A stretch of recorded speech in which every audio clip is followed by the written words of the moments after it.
The following text is taken from an article in the national newspaper, from the 4th of November 2025, written by Xander Elliards and entitled BBC Scotland Admits Error After Copying Tories' Anti-SNP Ferry Claims.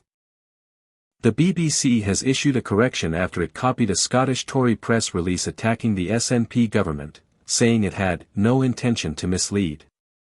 The broadcaster had published a story on October 24 about Scottish ferry staff working in Turkey to oversee the construction of vessels for the Calmac fleet.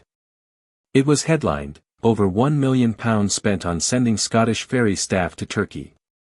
This reflected the Conservative press release, which had been sent out on the same day and headlined, £1 million spent sending Calmac and CMAL staff to Turkey.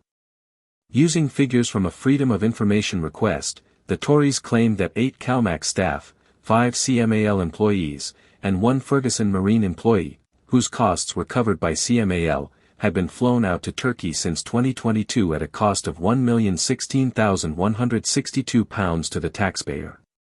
However, as the National reported at the time, the amount actually spent sending Calmac and CMAL staff to Turkey to monitor ferry builds was £23,000, including flights, hotels, and general subsistence.